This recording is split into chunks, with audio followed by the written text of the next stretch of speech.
नमस्कार दोस्तों, कदम के आज की वीडियो में आपका स्वागत है। अभी तक हम रिवीजन की अगर बात करें तो हम कहानी का रिवीजन कर चुके हैं, लेकिन पेपर 2 में जो कहानियां हैं हमारी, जो प्रेमचंद की कहानी है प्लस एक दुनिया समानांतर की कहानी है, ये अभी रिवीजन नहीं किया है हमने, तो इनकी वीडियोस मैं जल्दी ही लाऊंगा। इसमें आपसे मैंने फीडबैक लिया था कि क्या क्या समस्याएं एक दुनिया समानांतर को लेकर आ रही हैं, तो आपके फीडबैक के अकॉर्डिंग मैं वीडियो तैयार करने की कोशिश कर रहा हूं। मैंने भी इसके नोट्स नहीं बना रखे थे, तो आपके लिए कोशिश कर रहे हैं हम कि कदम टीम इसके नोट्स बना के आपको दे दे, ताकि थोड़ा आपके लिए आसान रहे। जो हमने 150 दिन का टारगेट लिया था, उसी श्रृंखला को हम आगे बढ़ा रहे हैं, और उसमें अब हम जो नया टॉपिक शुरू कर रहे हैं वो है उपन्यास। ठीक है, गद्य का अगर मैं बात करूँ तो हमने ऐसे टॉपिक्स में जो तोड़ा था, उसमें जो हमारा सेकंड टॉपिक है G2, जिसको हम बोल रहे हैं G2, जिसमें उपन्यास हैं, उपन्यास अब हम शुरू कर रहे हैं। आपको वीकली शेड्यूल मैंने दे दिया था, वीक 4 का शेड्यूल टेलीग्राम ग्रुप पर डाल दिया गया है, तो आप उसको फॉलो कर सकते हैं। ठीक है, अब बात करते हैं कि इस टॉपिक में हमारे सिलेबस में क्या क्या है। तो देखिए, पेपर 1 की अगर बात करें तो दो तीन महत्वपूर्ण टॉपिक हैं। पहला तो है उपन्यास और यथार्थवाद क्या है।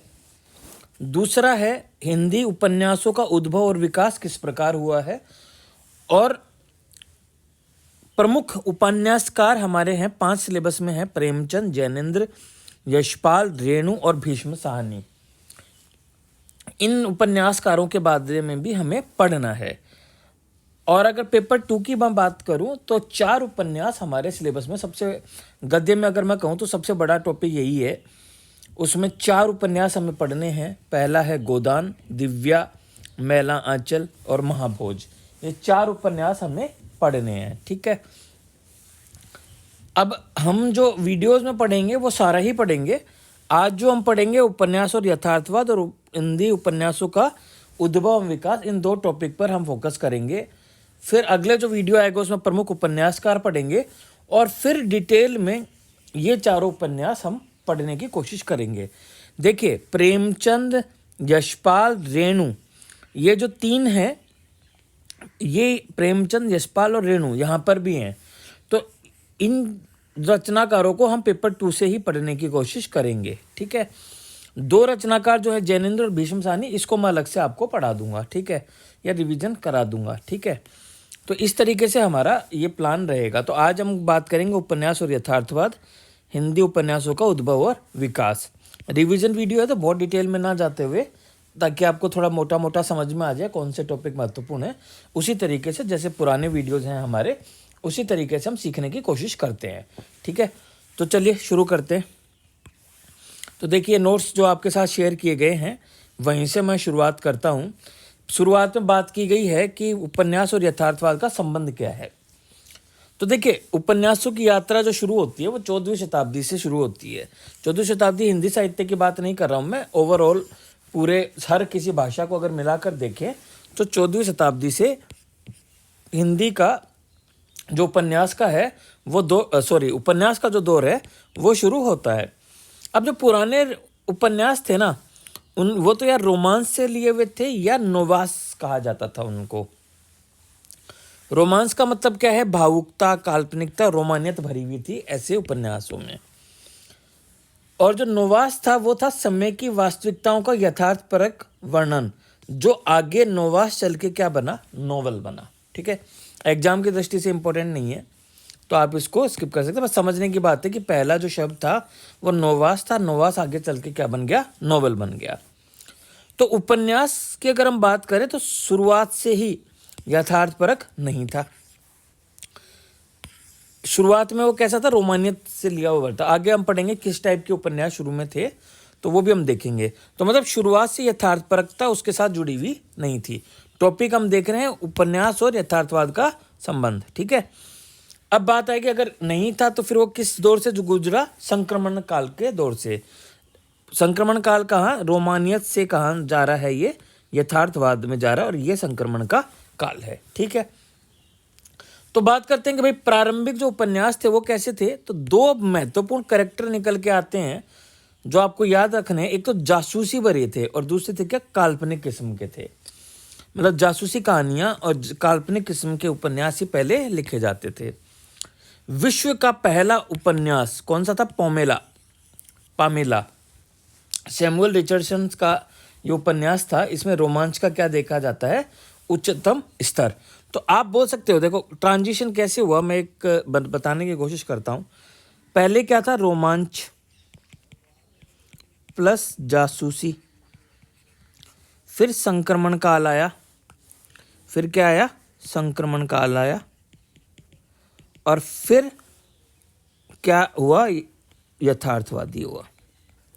यथार्थवादी उपन्यास की ये यात्रा रही है, ठीक है। उपन्यास की ये यात्रा रही है, ठीक है। हिंदी के उपन्यासों की बात करें तो पहला उपन्यास जो है वो है परीक्षा गुरु, ठीक है। परीक्षा गुरु को अलग से शॉर्ट नोट हम देखेंगे। और जैसे जो कहानी में मैंने आपको लिखाया था हिंदी की पहली कहानी, उस पर आपको शॉर्ट नोट लिखना था। इसी प्रकार ये भी मैं होमवर्क दे रहा हूँ आपको अपने नोट से। हिंदी का पहला उपन्यास, हिंदी का पहला उपन्यास, इस पर आपको शॉर्ट नोट 10 अंक का लिखना है, ठीक है। तो ये आप लिखेंगे, ठीक है। अब आते हैं आगे बढ़ते हैं कि हिंदी उपन्यास और यथार्थवाद अब जो शुरू हो रही हैं चीज़ें वो एग्जाम पॉइंट ऑफ व्यू से इम्पोर्टेंट है, ठीक है। तो देखिए पहले क्या था कि हिंदी की बात कर रहे हैं, अब उपन्यास और यथार्थवाद की बात नहीं कर रहे। अब बात करें हिंदी उपन्यास और यथार्थवाद। तो उपन्यास जो यात्रा है हिंदी की, वो पाश्चात्य उपन्यास परंपरा को क्या करेगा? का अनुगमन करेगा। ठीक वैसे ही करेगा, ठीक वैसा ही हिंदी उपन्यास ने किया जो पाश्चात्य के उपन्यास ने या नोवेल परंपरा ने किया। तो आरंभिक उपन्यास कैसे होंगे? यथार्थवादी होंगे क्या? बताओ। नहीं, यथार्थवादी नहीं होंगे, ठीक है। तो ये कैसे होंगे? रोमांचकारी होंगे, काल्पनिक होंगे, नैतिक उपदेश का ढांचा होगा इसमें, उपदेशात्मक होगा। देखो कहानियों में भी यही चीजें थी, कथा तत्व नहीं था, कथा के तत्वों की कमी थी। याद करो, लिंक करने की कोशिश करो, तो ये सारी चीजें थी, ठीक है। फिर यथार्थवाद का तत्व क्या होगा यहाँ पर? या तो अनुपस्थित होगा या बहुत ही कम होगा। तो अब अपने को देखें, अगर हम बात करें आरंभिक जो उपन्यास हैं, 3 कालों में देखो उपन्यास को बांटा गया है। आगे जब हिंदी उपन्यास की यात्रा पढ़ेंगे तब समझ में आएगा। अभी केवल ये याद रख लो, जैसे कहानी में क्या क्या था याद करो।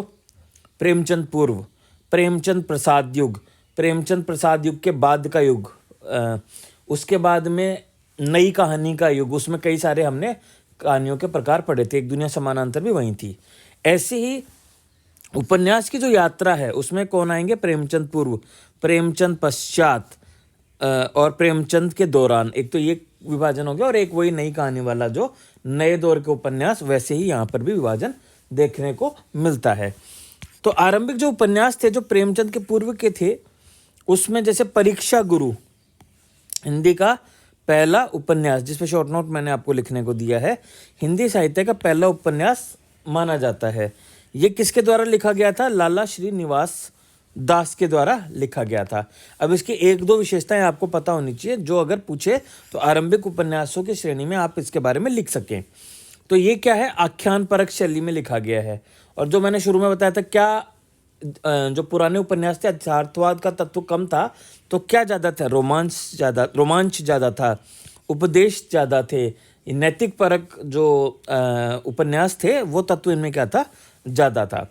ऐसे ही और जो उपन्यास हैं वो हैं जैसे भाग्यवती, श्रद्धाराम फिलोरी का एक उपन्यास है भाग्यवती।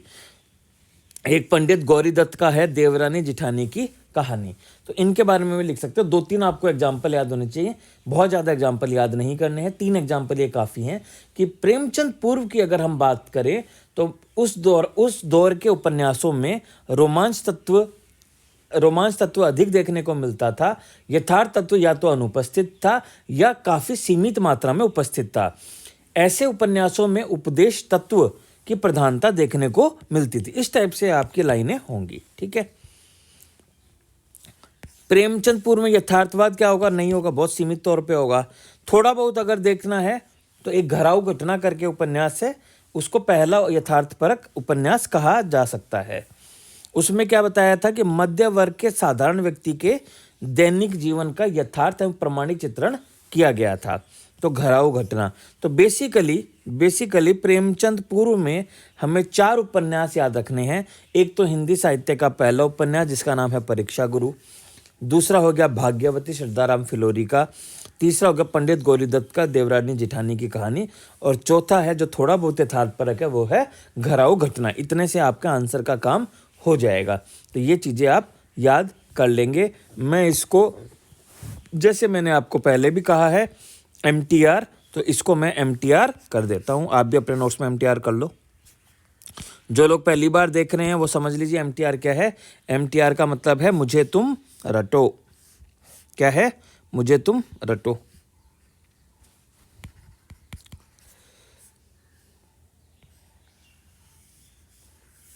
ये आपका हो गया MTR। 3-4 MTR मैंने आपको बताए, ये चारों MTR कर लो। ठीक है, अपने नोट्स में ये चीज़ें हाईलाइट कर लो और इन पर रट्टा मार लेना है। ठीक है, चलो अब बात करते हैं प्रेमचंद पूर्व में यथार्थ पर आ गई कि क्या यथार्थ टाइप के यथार्थवाद कैसा था प्रेमचंद से पहले।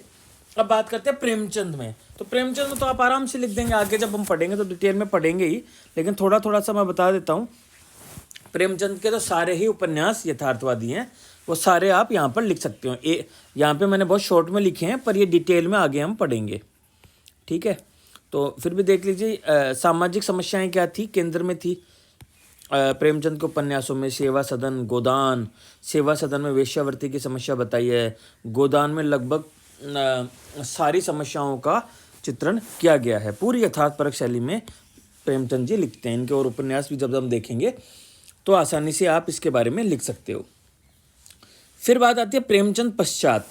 प्रेमचंद पश्चात ऑब्वियसली अगर यहाँ पे यथार्थवाद शुरू हो चुका है पूरे तरीके से, तो ये क्या होगा, आगे कंटिन्यू होगा। तो अगर भारत में कहें, हिंदी उपन्यासों में कहें, तो यथार्थवाद कहाँ से शुरुआत होती है? प्रेमचंद युग से इसकी पूरी शुरुआत होती है। ठीक है, तो ये आपको ध्यान रखना है। ठीक है, फिर प्रेमचंद पश्चात में भी ये परंपरा क्या रहेगी? जारी रहेगी। ये परंपरा क्या रहेगी? जारी रहेगी। दृष्टिकोण कैसा रहेगा? साम्यवादी, मनोविश्लेषणवादी, अस्तित्ववादी। ये बाद की धाराएं चली थी जो साहित्य में देखने को मिलती है, हर जगह देखने को मिलती है। इसमें क्या होगा? सामाजिक यथार्थ, समाजवादी यथार्थ, मनोविश्लेषणवादी यथार्थ। मनोविश्लेषणवादी यथार्थ का मतलब ये हो गया, मन में जैसे भी थॉट्स चल रहे हैं उसको हूबहू कागज पर ले आना, वो मनोविश्लेषणवादी यथार्थ कहलाता है। इसके अलावा 2 महत्वपूर्ण विमर्श भी देखने को मिलते हैं, वो है स्त्री विमर्श और दलित विमर्श। स्त्री के संबंधित चर्चाएं की गई हैं और दलितों से संबंधित मुद्दों के बारे में बात की गई है। तो यथार्थवाद इस तरीके से अगर हिंदी उपन्यास धारा में देखा जाए तो देखने को मिलता है। केवल ये वाला पार्ट पूरा हमने कवर नहीं किया है, बाकी के लिए आपके एग्जाम के पॉइंट ऑफ व्यू से सारा मटेरियल आपके नोट्स में उपलब्ध है। ठीक है, इससे आप उत्तर लिख सकते हो उपन्यास और यथार्थवाद पर कोई सवाल आता है तो पहला टॉपिक जो हमारे सिलेबस का था, वापस अगर मैं आपको सिलेबस दिखाऊं तो उपन्यास और यथार्थवाद वाला टॉपिक हम कवर कर चुके हैं। अब हम बात करेंगे हिंदी उपन्यास का विकास। हिंदी उपन्यास का विकास, तो मैंने आपको अभी बताया कि हिंदी उपन्यास का विकास को किस तरीके से देखोगे। पहले तो आएगा प्रेमचंद पूर्व फर्स्ट, सेकंड आएगा प्रेमचंद का काल, थर्ड आएगा प्रेमचंद पश्चात। इसमें सारे आ जाएंगे। ठीक है, तो इस तरीके से 3 काल विभाजन हमें पढ़ना है। तो चलिए देखते हैं। ऐसे ही हमने हिंदी कहानी का भी पढ़ा था, तो वो पैरेलली आपको याद होना चाहिए। उसमें प्रेमचंद की जगह यहाँ कौन आ जाते हैं? यहाँ पे प्रसाद जी भी आ जाते हैं। तो प्रेमचंद पूर्व, प्रेमचंद प्रसाद का काल और प्रेमचंद के बाद का काल, उसमें मनोविश्लेषणवादी धारा वगैरह हमने सारी पढ़ी थी। अब देखते हैं हिंदी उपन्यास का विकास, प्रेमचंद पूर्व काल। ठीक है, तो देखो कीवर्ड्स वही रहेंगे, अब एग्जाम्पल बढ़ जाएंगे। ठीक है, तो क्या मानसिकता थी? सुधारवादी, नैतिक, उपदेशात्मक, रोमांच भरे थे। तो रोमांच को इन्होंने क्या कर दिया? मनोरंजन परक कर दिया है। मनोरंजक परक और सुधारवादी मानसिकता से भरे हुए उपन्यास थे। अब बात आएगा कि किस चीज पर उपदेश देते थे। तो देखिए किस पे देंगे, उस टाइम पे क्या प्रभावी था? आपको भी पता है उस टाइम पे धर्म प्रभावी था, हर जगह धर्म का प्रभाव अधिक था। तो या तो ये धार्मिक सुधार से प्रेरित होंगे या किससे प्रेरित होंगे? नवजागरण का काल होगा तो नवजागरण की से प्रेरित होंगे। इसमें कौन कौन थे? तो देखिए भारतेंदु मंडल एवं श्रद्धाराम फिलोरी। श्रद्धाराम फिलोरी का भी हमने एक उपन्यास ऊपर चर्चा की है। देखिए कौन सा था वो, जो MTR में मैंने आपका कहा था, भाग्यवती। क्या कहा था? भाग्यवती। ठीक है, तो ये इसके प्रमुख रचनाकार थे, परीक्षा गुरु भाग्यवती। तो देखिए वही एग्जाम्पल है। आपको देखिए हर किसी भी सब्जेक्ट में थोड़ा तो देखो याद करना ही होता है, कुछ चीज़ें तो याद करनी होती हैं। यहाँ पे मैंने आपको बताया कि बहुत आपके हो सकता है नोट्स में बहुत सारी चीज़ें दे रखी हो, 3-4 पकड़ो और उन्हीं को घुमा घुमा के हर जगह जहाँ यूज कर सकते हो वहाँ यूज करो। तो परीक्षा गुरु और भाग्यवती वापस यहाँ पर आ गया है उदाहरण के रूप में। ठीक है, उसके बाद में है मनोरंजन परक। मनोरंजन परक में 2 तरह के देखने को मिलते हैं, एक तो तिलिस्मी एयारी और एक है जासूसी। तिलिस्मी एयारी का मतलब क्या है कि जादुई किस्म का जो प्रभाव छोड़ जाए, है ना। जैसे हैरी पॉटर की कहानियां पढ़ी हैं आपने, हैरी पॉटर का जो उपन्यास है वो थोड़ा थोड़ा तिलिस्मी एयारी किस्म का उपन्यास आप कह सकते हो। तो इसका जो कथानक होगा वो कैसा होगा? जादुई किस्म का होगा। अब देखो जादू क्या होता है? जादू में कोई लॉजिक लगता है क्या? कोई लॉजिक नहीं लगता। लॉजिक से पार होता है तभी उसको हम क्या कहते हैं? जादू कहते हैं। तो यहाँ पर कारण और कार्य में क्या दिखेगी? असंगति दिखेगी। कारण और कार्य एक साथ संगत नहीं नजर आएंगे। ठीक है, फिर जादू में क्या होगा? जो नायक होगा वो क्या होगा? अति प्राकृतिक शक्तियों से क्या होगा? युक्त होगा। हैरी पॉटर भी क्या था? बहुत ज़्यादा शक्तियों से युक्त है। ठीक है, इसमें एक बहुत ही प्यारा और बहुत ही हिंदी साहित्य का बहुत ही पॉपुलर उपन्यास देवकी नंदन खत्री का चंद्रकांता देखने को मिलता है। इसकी कहानियाँ आपने देखी होंगी, बचपन में देखी होंगी, टीवी पे भी आता था चंद्रकांता। तो ये देवकी नंदन खत्री का चंद्रकांता आपको याद होना चाहिए। ठीक है, तो एक किस्म के तो ये हो गए, किसमें? तिलिस्मी या एयारी या जादुई किस्म के जो उपन्यास हो गए। एक धारा तो ये हो गए। दूसरी हो गए जासूसी टाइप के, जो कैसे होंगे? रोमांचकारी होंगे। इसके 2 उपन्यास याद रख लो, सरकटी लाश और जासूस पर जासूसी। कितना प्यारा नाम है, जासूस पर जासूसी, याद ही रह जाएगा। एक बार आपने सुन लिया, 2 बार आपने सुन लिया, याद रहेगा ये। और एक सरकटी लाश। ये देखो, ये जासूसी उपन्यास अगर आपने देखे हो, रेलवे स्टेशन पर नहीं बिकते क्या वो? जिसपे मुझे अभी ध्यान नहीं आ रहा, एक मूवी भी बनी हुई है जिसपे बहुत ही उपन्यासों की बात की गई, ऐसी टाइप के जासूसी उपन्यासों की।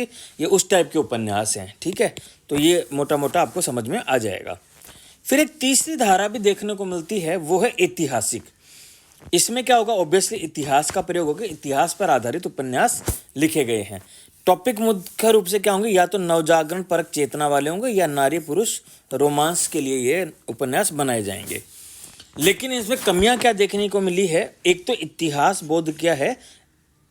परिपक्व नहीं है, अपरिपक्व है, परिपक्वता देखने को नहीं मिलती।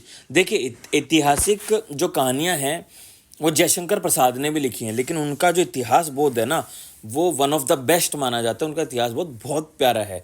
जैसे नाटक में जब हम स्कंदगुप्त पढ़ेंगे तब आप देखेंगे कि उनका इतिहास बोध बहुत ही अच्छा है। ठीक है ना। और ऐसे उपन्यासों में भी यथार्थ का क्या होगा? अभाव देखने को मिलेगा। इसमें एक उपन्यास जो ध्यान रखना है वो किशोरी लाल गोस्वामी का है, रजिया बेगम। रजिया बेगम। ठीक है, 3 धाराएं हुई, तीनों के 1-1, 2-2 उपन्यासों के उदाहरण हो गए। और महत्वपूर्ण क्या विशेषताएं होगी, इतने से हमारे नोट्स का काम चल जाता है। इससे ज़्यादा फैलने की ज़रूरत नहीं होती है। फिर बात आती है प्रेमचंद युगीन जो उपन्यास है उनके बारे में। तो देखिए ये महत्वपूर्ण ये जो लाइन है ये हमने कहानी में भी पढ़ी थी, पर ये उपन्यास के लिए लिखी गई थी कि उपन्यास प्रेमचंद ने उपन्यास की कर्म भूमि ही नहीं बदली बल्कि उसका कायाकल्प भी कर दिया। प्रेमचंद का एक उपन्यास का नाम कर्म भूमि है, एक का नाम कायाकल्प है। तो इसलिए भी ये जो वाक्य है बड़ा महत्वपूर्ण हो जाता है। इस कोटेशन को हर जगह यूज करो, कहानी आए तो कहानी में यूज करो, उपन्यास को हटा के इसको कहानी कर दो। ठीक है, और उपन्यास आए तो उपन्यास में ये लिख दो। यहाँ से आप उत्तर की शुरुआत भी कर सकते हो। ठीक है, अगर यथार्थवाद पे भी आता है तो वहाँ भी आप इस कोटेशन को यूज करते हुए भी उत्तरवाद की शुरुआत कर सकते हो। ठीक है, एक और महत्वपूर्ण कोटेशन है जो मुझे बहुत पसंद है पर्सनली। वो कोटेशन है कि पश्चिम में जो संक्रमण काल कौन सा मैंने आपको समझाया, कौन सा संक्रमण काल? रोमांच, उपदेशात्मक या नैतिकता से लेकर यथार्थवाद तक की जो यात्रा है उसके बीच का काल क्या कहलाता है? संक्रमण काल। पश्चिम में वो कितने साल का था? 125 साल का था। वो प्रेमचंद के आने से भारतीय हिंदी साहित्य में केवल कितने वर्षों में सिमट गया? 20 वर्षों में। मतलब एक ही झटके में प्रेमचंद ने भारतीय उपन्यासों को रोमांच और नैतिक उपदेशात्मक ढांचा से निकालकर यथार्थवाद की तरफ उन्मुख कर दिया। ये कंट्रीब्यूशन है किसका? प्रेमचंद जी का कंट्रीब्यूशन है। ठीक है, तो ये बहुत ही इंपॉर्टेंट, मुझे बहुत प्यारी लाइन लगती है, बहुत ही अच्छी लाइन है, और ये उस उदाहरण को मैं काफ़ी जगह काम में लेता हूँ। मैं चाहूँगा आप भी इसको, मुझे ऊपर वाले से ज़्यादा प्रभावी ये वाला कोटेशन लगता है, दोनों भी आप यूज़ कर सकते हो। अब इनके प्रमुख जो उपन्यास हैं वो कौन कौन से हैं? सेवा सदन, प्रेमाशय, रंगभूमि, कायाकल्प मैंने बताया, निर्मला, गबन, कर्मभूमि और गोदान। ये महत्वपूर्ण उपन्यास हैं। ठीक है, अब मैं आपको एक होमवर्क दे रहा हूँ। होमवर्क क्या दे रहा हूँ मैं? आप इनके बारे में 5-5 पंक्तियाँ लिख लो नोट्स में। 5 पंक्तियाँ किस बारे में उपन्यास हैं ये आपको पता होने चाहिए। इनके महत्वपूर्ण उपन्यासों के बारे में थोड़ा थोड़ा पता होना चाहिए। तो ये आपका होमवर्क है। ठीक है, होमवर्क। फिर आता है इनके अन्य उपन्यासकार जो प्रेमचंद युग में ही हैं। हालांकि प्रेमचंद का जो व्यक्तित्व वो इतना बड़ा है कि ऐसा लगता नहीं कि उसके में कोई और होना चाहिए, पर युग तो था ही, तो और उपन्यासकार भी होंगे। तो और देखिए कौन है, जैसे शिव पूजन सहाय है, इनका एक उपन्यास था देहाती दुनिया। देखिए आजकल जो यूपीएससी पूछ रहा है ना, वो ट्रेडिशनल अप्रोच से बाहर पूछ रहा है। तो कल को ये पूछा जा सकता है कि प्रेमचंद युग के अन्य उपन्यासकारों के बारे में बताएं, तो वहाँ पर आप प्रेमचंद की चर्चा नहीं कर सकते, आपको अन्य उपन्यासकारों के बारे में पता होना चाहिए। तो प्रेमचंद की परंपरा में एक तो कौन हो गए? शिव पूजन सहाय। एक मनोवैज्ञानिक परंपरा जो कहानी में भी देखने को मिलती थी, जिसका नेतृत्व कौन कर रहे थे? प्रसाद जी कर रहे थे, है ना। तो प्रसाद जी को भी आप लिख सकते हो। प्रसाद जी का 2-3 उपन्यास हैं, उनमें से कंकाल और तितली को याद कर सकते हो। इनकी बारे में भी 5 पंक्तियां नोट कर लेना भाई। निराला जी का अप्सरा, अलका और प्रभावती, नारी से रिलेटेड ये उपन्यास हैं। ये 3 उपन्यास उनके लिए लिखे हुए हैं। तो अन्य उपन्यासकारों में इनकी चर्चा की जानी चाहिए। तो ये काम भी आप थोड़ा सा होमवर्क करेंगे। ठीक है, फिर बात आई, ये तो हो गया प्रेमचंद वाला। तो प्रेमचंद में हमने क्या किया? 2 तो कोटेशन देख लिए। ये मैंने आपको होमवर्क दे दिया कि इनके बारे में थोड़ा थोड़ा पता करना है और इनके बारे में थोड़ा थोड़ा पता होना चाहिए। ठीक है, ऐसे मत उम्मीद करो कि भाई सारा सरी बताएंगे, आप कुछ नहीं करेंगे। ठीक है, तो आज का वीडियो मैं यहीं स्टॉप कर रहा हूँ, प्रेमचंद तक। कल के वीडियो में या आने वाले वीडियो में हम प्रेमचंद के पश्चात वाले युग पर चर्चा करेंगे। ठीक है, तो इसके लिए आप तैयार है। यहाँ तक जो मैंने आपको होमवर्क दिया है वो होमवर्क करके अपने नोट्स में ऐड कर लो। अगर कुछ लोग शेयर करते हैं तो हम बाकी लोगों के साथ भी शेयर कर सकते हैं। सबका भला होगा तो बहुत अच्छी बात है, और नॉलेज हमेशा शेयर करने से ही बढ़ता है। आपकी अगर कोई समस्याएं हैं तो आप लिख के भेजिए। मैं थोड़ा इन दिनों बहुत ज़्यादा एक्सट्रीमली बिजी चल रहा हूँ, इसलिए वीडियो बनाने का समय मेरे को नहीं मिल पा रहा है। फिर भी मैं कोशिश करूँगा कि हम आने वाले समय में अपना जो शेड्यूल है उसी को पकड़ लें और उसी के साथ वीडियो उपलब्ध आपको होते रहें। कोशिश कर रहे हैं हम लगातार, फिर भी लेकिन आप जो शेड्यूल दिया गया है उसके हिसाब से तैयारी करें। जो पहली बार आए हैं इस वीडियो को देखने, वो टेलीग्राम ग्रुप से ज़रूर जुड़ जाएं। डिस्क्रिप्शन में उसका लिंक होगा, उस पर सारे हमारे नोट्स, सारा शेड्यूल, सारी चीज़ें उसी पर उपलब्ध हैं। और कोई अगर आपका इशू हो तो आप मुझे कमेंट बॉक्स में बता सकते हैं। तो आज के लिए बस इतना ही, धन्यवाद।